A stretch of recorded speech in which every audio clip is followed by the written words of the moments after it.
I was where you are. I thought about that one-eyed fucker all the time, and it terrified me. But I am no longer afraid.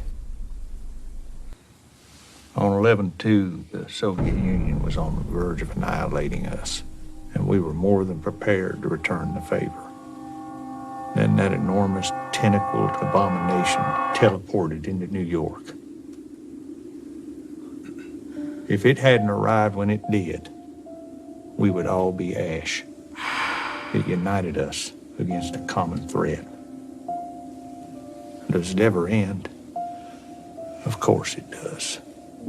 Because we are all in a tunnel, and every tunnel ends. It ends with light. And if you trust me, I will do my best to show you to it. Hands.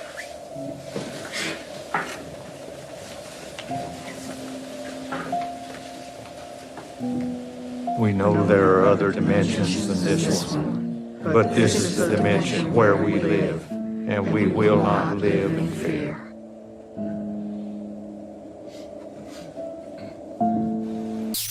We got episode 5 of Watchmen, and while we can talk about clones being fried, portals, and giant squids, once again we're brought back to what seems to be the central theme of this season, trauma.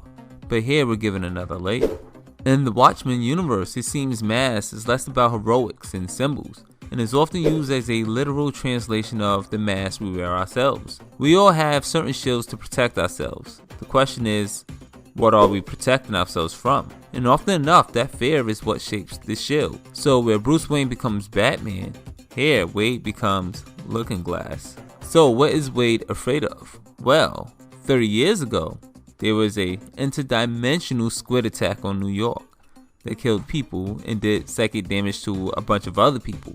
Wade was in the midst of this attack and a survivor. This event stays with Wade as he lives the rest of his life with post-traumatic stress disorder. This fear is what shapes his identity, the fear of another alien psychic attack.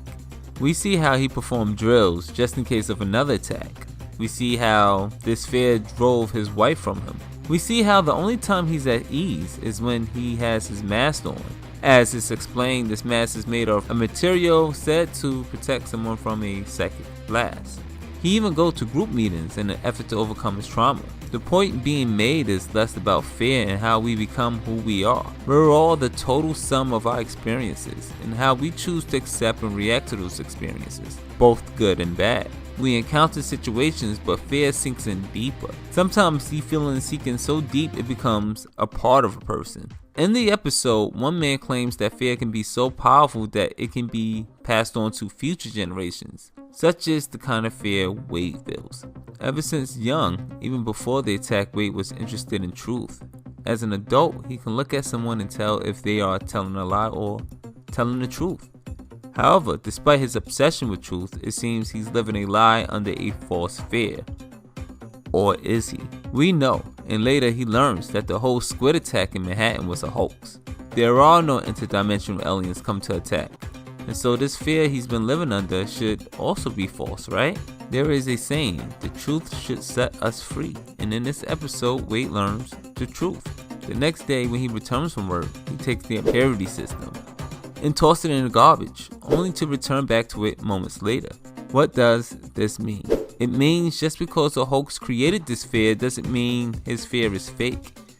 In fact, his fear is very real because the experience was real. Once we experience something, it can't be undone. Even with the truth, this fear will always be a part of him because that fear is also true, regardless the reason or cause.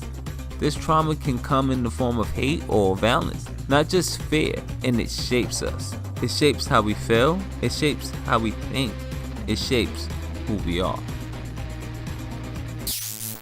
I read an article.